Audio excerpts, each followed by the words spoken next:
Exatamente há um mês terminou a Operação Com Coração de Leão, uma das operações mais ousadas, poderosas e bem-sucedidas em todos os anos de existência do Estado de Israel. Durante a operação, que durou 12 dias, eu disse: agimos no último momento, antes que o Irã conseguisse desenvolver armas nucleares e antes que conseguisse desenvolver dezenas de milhares de mísseis balísticos que também nos colocariam sob risco de aniquilação. Eu disse: o último momento é como o minuto 90. Essa é uma expressão para a última oportunidade, o momento da verdade. Jabotinsky usou as palavras "o último momento" nas décadas de 1920 e 1930 do século passado, quando alertou os judeus da Europa sobre o crescente antissemitismo. Houve aqueles que o ouviram, mas infelizmente muitos outros indivíduos de fato não o ouviram, o que é uma pena. Eles simplesmente não internalizaram o perigo, a real e grave ameaça do perigo iminente que os cercava. Alguns meses antes da Segunda Guerra Mundial, Jabotinsky voltou a clamar: às vezes temo que a hora já seja mais tarde do que meia-noite, ou mais precisamente do que 11 horas. Nós, cuja consciência do Holocausto está profundamente enraizada, não esperamos até a meia-noite.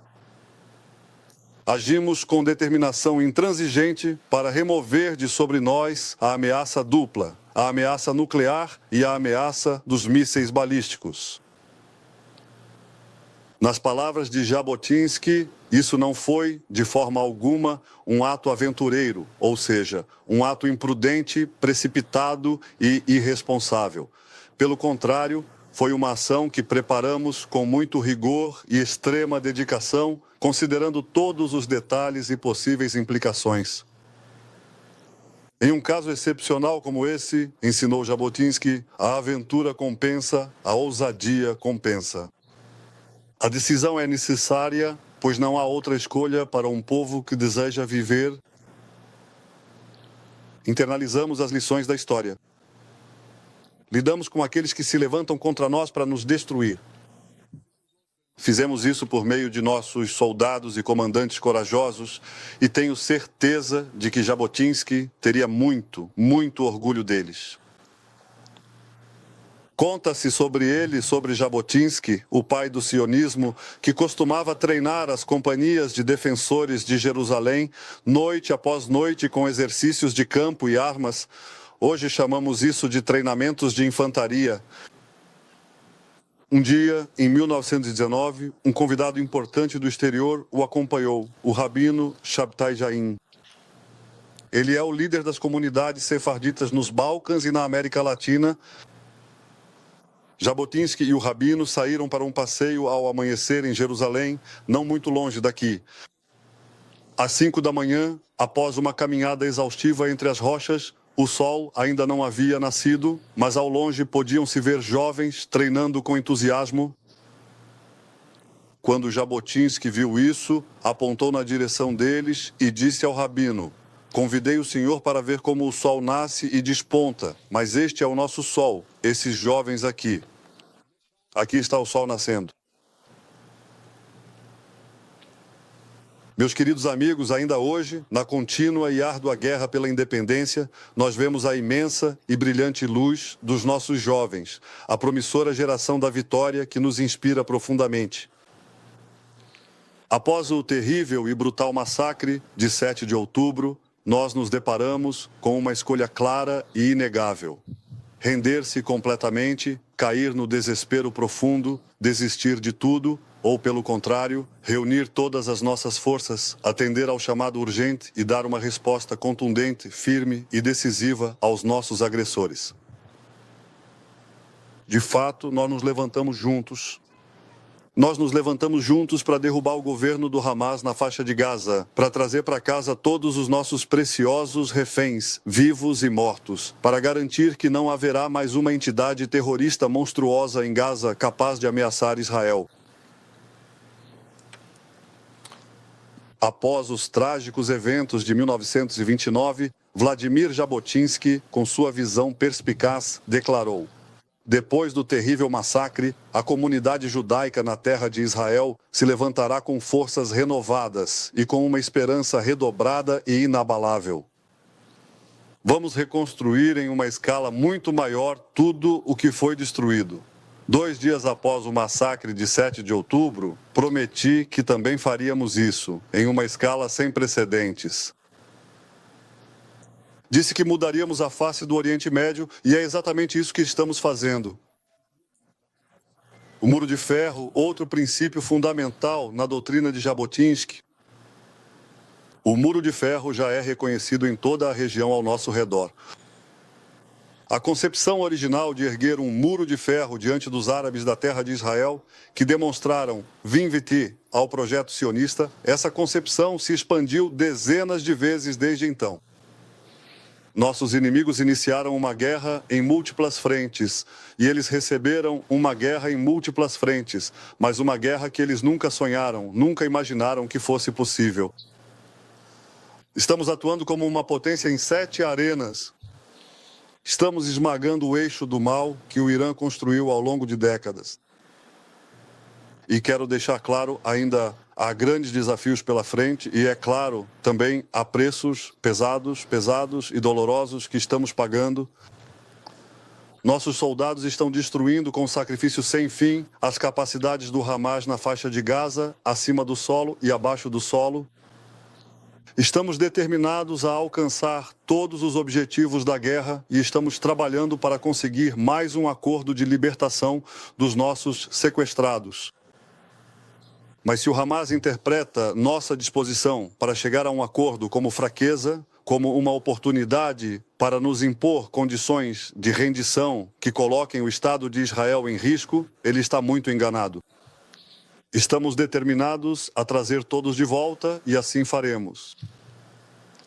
Ao mesmo tempo, não abandonaremos nossos irmãos drusos no sul da Síria. Não podemos permanecer indiferentes às cenas de horror que continuam a ser reveladas em As-Suaida.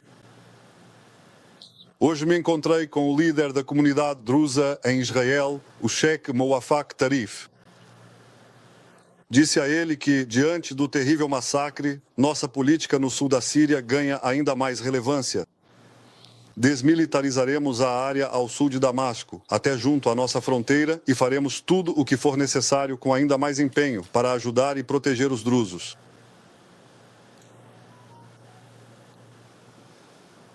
Senhoras e senhores, Jabotinsky plantou em nós o desejo de lutar incessantemente pelo que é certo e justo.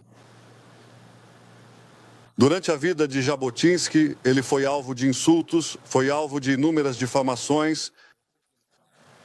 Infelizmente, esse costume não desapareceu do mundo e talvez, de certa forma, apesar do nosso desejo de unir o povo, de debater dentro dos limites do discurso aceito em uma democracia. Apesar desse desejo, a situação hoje é incomparavelmente mais grave. Hoje não se trata apenas de insultos e difamações, mas, como disse o presidente, ameaças concretas à vida de um primeiro-ministro em Israel. Esses dias, essas ameaças foram se acumulando diante da ineficácia das autoridades de aplicação da lei, bem como de muitos agentes e líderes públicos. Como líder da oposição, eu me opus aos gritos de traidor dirigidos a um primeiro-ministro em Israel, e muito mais ainda a incitação para assassinar um primeiro-ministro. Tudo está documentado, tudo está filmado. Hoje em dia, na grande e esmagadora maioria dos casos, felizmente, mas não em todos os cenários, reina um silêncio absoluto e perturbador. Isso precisa mudar de forma urgente e a aplicação da lei precisa ser alterada e implementada de maneira rápida e eficaz. Mas pelo menos posso dizer sobre Jabotinsky que, com o passar dos anos, até mesmo os continuadores do caminho de seus adversários elogiam sua visão de futuro. Nós somos fiéis a Jabotinsky. Obviamente, não precisávamos de uma súbita iluminação para reconhecer as múltiplas facetas de sua personalidade. Ativista e humanista, guerreiro e criador, figura de honra e aspirante à paz. Hoje dizemos, talvez em palavras um pouco diferentes das de Jabotinsky, mas com a mesma ideia: paz através da força. Há 85 anos, no último ano de vida de Jabotinsky, a proximidade entre ele e meu pai se fortaleceu muito.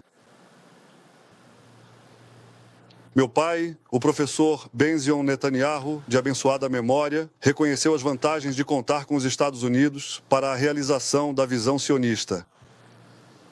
Na véspera da Segunda Guerra Mundial, ele viajou para Londres. Foi lá que Jabotinsky estava hospedado. E disse-lhe explicitamente: é preciso transferir o centro de gravidade da atividade sionista diplomática para os Estados Unidos, para a América. Os Estados Unidos, ele disse, são a potência emergente no mundo. Apesar da pouca idade do meu pai, e saibam, ele tinha apenas 28 anos na época. Jabotinsky ouviu e concordou. E em poucos meses, eles próprios se encontraram em Nova York, cercados por apoiadores do movimento Betar e do Etzel. Mesmo quando Jabotinsky faleceu repentinamente, eles não desistiram e, diante de todas as dificuldades, não cessaram o esforço para realizar a ideia do exército hebraico e do Estado hebraico independente. Isso não pôde evitar o terrível golpe que sofremos no Holocausto, pois não tínhamos um Estado nem um exército. Mas, no final das contas, esses são os dois componentes da visão que nos trouxeram até aqui. Pensei sobre isso há 2 semanas, durante a importante visita diplomática a Washington. Por muitas gerações, nosso povo conheceu uma fraqueza crônica. Nossos antepassados não portavam armas, não demonstravam atividade, eu diria, não mostravam qualquer resistência ativa aos opressores. Por outro lado, hoje devolvemos o poder às nossas mãos. Defendemos com coragem o nosso país contra o fanatismo bárbaro e também cooperamos com a potência mais forte do mundo para proteger os valores da liberdade, da cultura humana e da dignidade humana. Para proteger a vida. Essa cooperação fortalece a segurança e também trará, com a ajuda de Deus, novas oportunidades de paz, prosperidade e progresso em nossa região.